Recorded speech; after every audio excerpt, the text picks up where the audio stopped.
We have people that will help us talk about this or raise this awareness we have come to raise today. Dr. Chidebere Ezanowai is the chairman, Nigeria Optometrists Association, Anambra State Chapter. Doctor, you're welcome to the studios of Good Morning, Anambra. Thank you so much, Anchor, for having me. I'm so happy to be here at ABS. Thank you so much. All right, we also have Dr. Chioma Anazodo, an optometrist. Thank you so much, Chioma, for being here. Thank you, ma'am. I'm so happy to be here. All right. Thank you. Okay, now, I think I'll begin with Dr. Chide. Can you talk about raising awareness for vision care and sight preservation? I know that in this part of the world, most times our people don't really go to hospitals for any reason except they are down, very, very down before they begin to think of going to hospital. So what's your take on that, and how do you think we can start to learn that, going to hospitals for checks?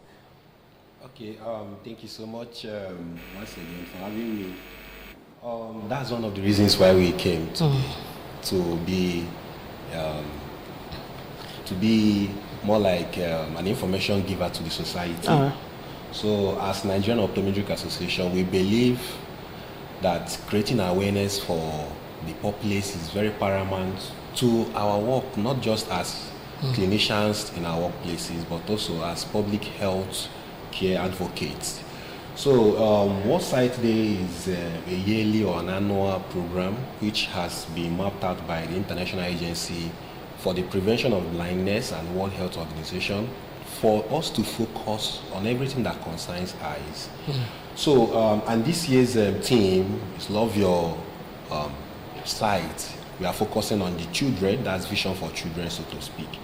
So we have to create awareness on the importance of the eyes as an organ, one of the most important organs in the body. The Bible says that the eye is the lamp of the body, meaning that when someone has a very good and working eye care, it tells a whole lot in the person's activities. So Nigeria being a developing country, or what will I say, a third world country, have that challenges of not just finances, but also access to health care. And I believe in Anambra State, we have been improving in terms of health care provision to the populace. So I won't blame Nigerians because of the socio-economic impact. The economy has whole sway in our lives. So, but in our own little way, we are coming to create awareness on the importance of visiting a hospital, because you spend less doing checkup than treating yourself. What we say, prevention is better than cure. Okay. So in our own little way, we are creating awareness to say some of the people that cannot access health care because of finances can learn one or two things from what we are going to be teaching or educating the public about. So that's the essence of we being here today, for we to create this awareness. Thank you. All right, now Dr. Chioma, when we talk about taking care of our eyes, do you just wake up and start going to the hospital? Is there anything that will prompt you to say, I need to go see a doctor today? Thank you, ma'am. Actually, there mustn't be a thing to prompt you to go to see a doctor. There should be a routine, as in regular eye checks for all, especially kids, that we are having the team, Love Your Eyes Kids. Mothers, whenever your child is being presented with any symptoms of eye conditions, don't overlook it. Make sure you take him or her to the eye hospital, any eye clinic nearby. So that's the essence of it. So you can just go to hospital? You can just go to hospital. At what age? As an infant, you can take your daughter as an adult? Because I know that there are some adults that have never gone to check their eyes. True. So what age are we supposed to? And when we begin, is it monthly, bi-monthly, weekly? How is it supposed to be? Okay, at birth, a child's eye has to be checked. Okay. Obviously, if there is any obvious eye condition, defects or anything that's happening. So, but even at that, after like 6 months, a child has to have a repeat of the eye check to check if there is another developing, because it can't rule it out. A child that has a good eye health condition at birth might develop it within 6 months intervals. And checking at that 6 months will help go a long way in detecting if there is any error the child is having that could maybe prevent him or her from achieving whatever in the future. So, all right, Doc, please, at this point, I would like you to let us know some of the eye defects that we could have. You know, I've learned there are some defects that doesn't give any sign or symptoms that are just there until maybe the eye totally goes blind. So if you could help us, you know, tell the people the kind of eye defects you could have, and of course its implication, the effect it can have on the entire system. Okay, thank you so much for that important question. Okay, let me just chip into what my colleague said about visiting the eye clinic. As parents, there are some certain behaviors that your child might be exhibiting that will tell you that something is wrong. And also, my caption about this program, this education is also for teachers, so to speak. You realize that one of your child lies sitting close to the television. It's a telltale sign that something is wrong. Because the child might think that that's the way he or she ought to be seen. But he's trying to tell you that this child might not be seen well at far. And might be having one of the eye conditions called myopia or short-sightedness or nearsightedness. So your child is sitting close to the television. You don't just pursue the child away from the TV. Take the person, that child, to the hospital. Let the child do what we call visual acuity test. So the visual acuity test is the test that try to certify how well someone can see at far. We have different types, both at near. But at far, the child will read, and if the child passes, then you now know that the child is doing that unintentionally or involuntarily. And also, a child that sits at the front in class, there are children that when you remove them from the front, they will no longer be able to copy their notes, they will not listen, they will not be attentive, so to speak. So you have to observe these certain behaviors is a telltale sign that something is wrong. Then at birth, there are different eye conditions that can elicit or can be found in a child. For example, a woman that had an infection before giving birth to a child can make the child to become predisposed in having what we call gonococcal conjunctivitis. Maybe the woman is treating gonorrhea, and the child, when coming out through the birth canal, maybe the infection touches the eye. It can make the child to come down with infection, gonococcal, and so on and so forth. So at this stage, it means that the child has to be examined and the proper medication be administered to this child. So that's why we advocate that when you start observing what your child does, or you see your child always itching the eye, it can be a sign that there is an allergic condition the child is having, and the child being taken to the hospital will make the optometrist or the eye care professional that you meet to know actually why is this child always itching the eye, scratching the eye. And there are children, when you observe, they start having tearing. That tearing might be as a result of refractive errors, like the child have astigmatism. There's a refractive error also called hyperopia, long-sightedness, or the child has an accommodative problem. The child is not comfortable when looking very well at far or even reading his or her books. So, and these are some of the simplest, let's say, symptoms that you can see the child is presenting with that will make you to take the child to the hospital. There are other ones that are what we call glaucoma. So glaucoma is of different types. We have the pediatric, that's the one that occurs at congenital at birth. So, and glaucoma, or we know, is called a silent eye thief. What we mean by silent eye thief is that it doesn't present with any symptoms or signs until most it will keep depleting. Yes, depleting. So that's the essence of eye care exam, because when that examination is done, it can be actually elicited whether the child has glaucoma. Then finally, before, so I don't forget, there is what we call leukocoria. If you observe your house pictures, or you went and do a group picture in your house, there are some presentation in the eyes. There are some flashes. There are white flashes you might see in some people's eye that tells you that something is wrong. We call it leukocoria. So that white flash, like in the center of the eye, called the pupil, can indicate that this child might have a cancer or retinoblastoma. Or the child might have cataract, which is pediatric or congenital cataract. From that picture, you now realize that there is flashes of white light at the pupil. Okay. So it's a telltale sign too. Serious? Yes. So that's why eye care is very broad and versatile. So when you are seeing all these simple things, it actually tells you that something needs to be done as soon as possible. And they found early?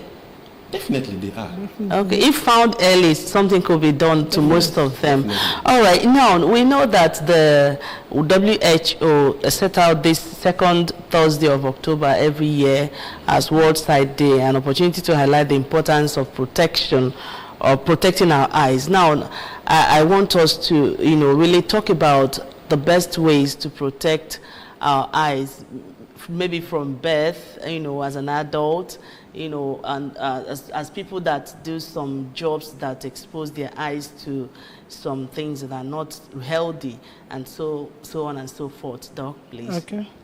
Thank you, Ma. In terms of ways of protecting our eyes, as a child, we need to, as I've already mentioned, at birth we assess it at 6 months. Then 3 years to 5 years, we'll do a check before the child enters schools. Then at interval of a year or 2 years, or it depends on if the child is having an error, it could be a shorter period, less than a year or 2 years. Then how to protect it in adults and even in child, we can use protective eye goggles to prevent the ultraviolet rays from reaching the eyes. Then another thing, with our screen time, we should shorten it. Not always being on screen, especially for our children that always like watching films, being on phones and other things.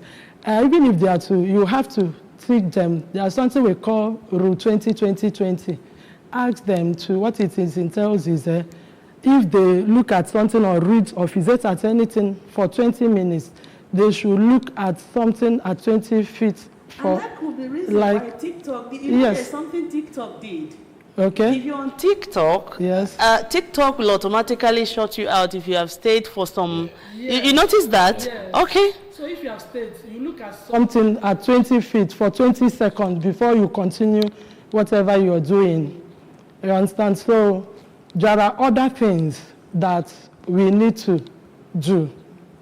I've already said limiting the screen then there are others. All right, Doc, if you can come in, there are people that do some jobs and expose them to. Okay. Something just came in now. All right, good. Before Doctor comes in. For children now, which we are focusing on today, their outdoor activities, they have to engage in that. There are some schools, various schools, all these modern schools, they will be like, during their break time, bend your head on the seat to rest. It's not good. They should give them time. When we are growing, we have time for recess. You go and exercise. Outdoor activities, it helps for children. Even for adults, it helps, but most especially for children. They should indulge in that. Keeping them at a place for a long time. It's not good. It's not good at all. All right, Doc. Okay, talking about keeping them at a place for a long time, there are researches that have been conducted all over the world. The problem we have in Africa is data. We don't have data, like I don't know what is happening in Ozugbo because the hospitals there are not reporting data of what they got, but I believe that the state government is working on that. There are conditions that can predispose a child having eye conditions. Like, for example, what she said about not giving children enough time to play. Yes. The International Agency for the Prevention of Blindness and other researchers has found out that there are these 3 key things that do happen in a child. For example, a child that reads for a long time is likely going to come down with myopia, which is called short-sightedness.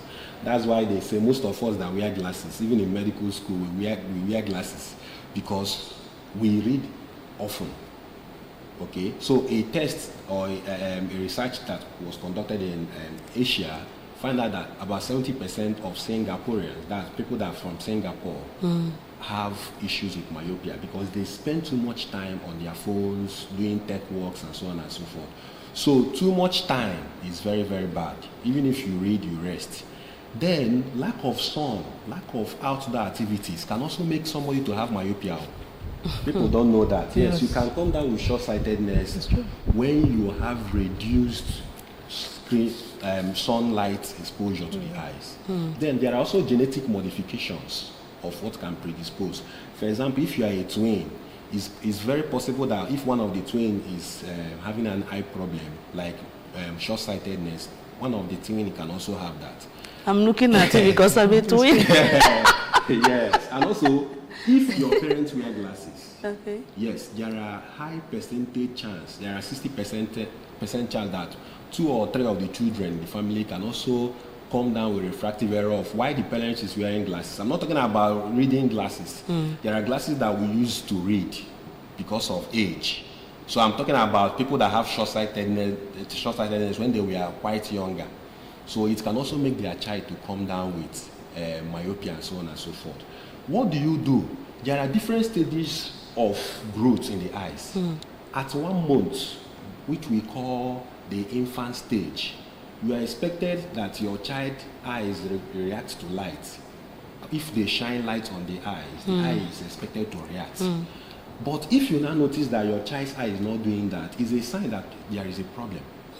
Okay, then from that 1 month, you now go down between 2, yes, you now start observing. Between the 2nd month and the 4th month, there is what we call focusing and tracking objects.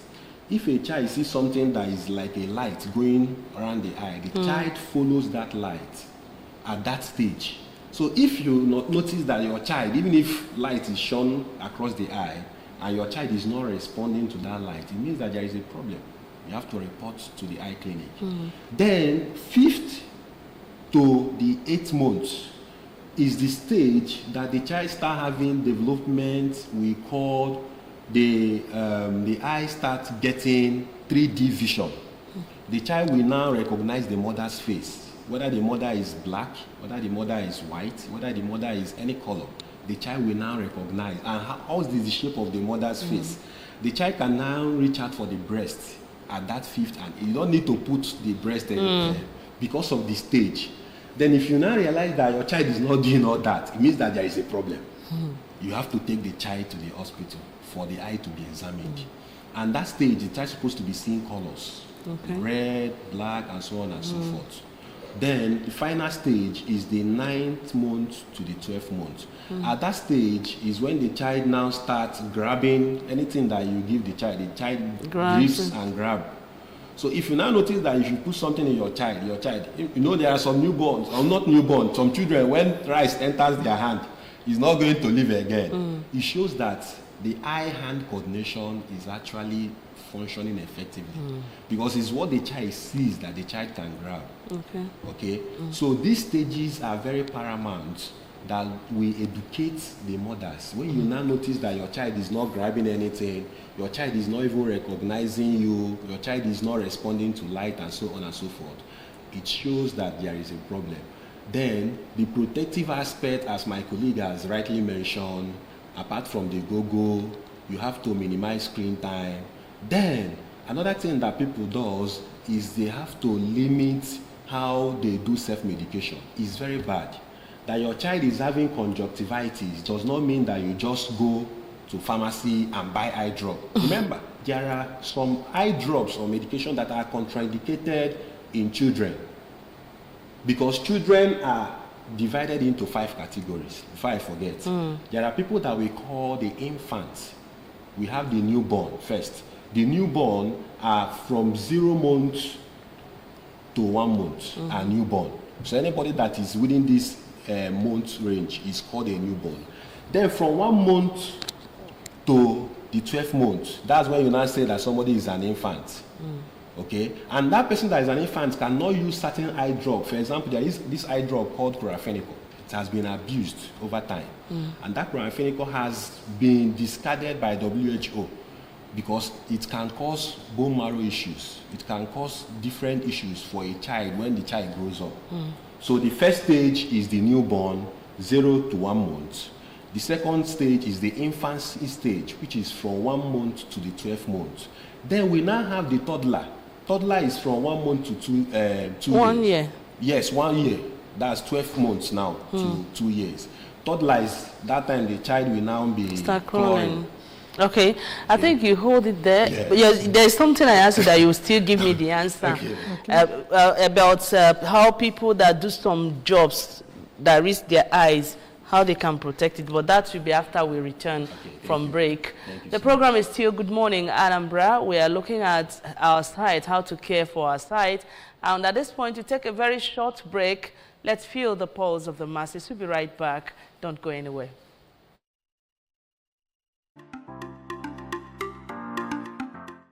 I do not have much knowledge on health, but on my personal knowledge, I can actually say that the only way we can actually improve the eye is by making sure that our environment is not polluted.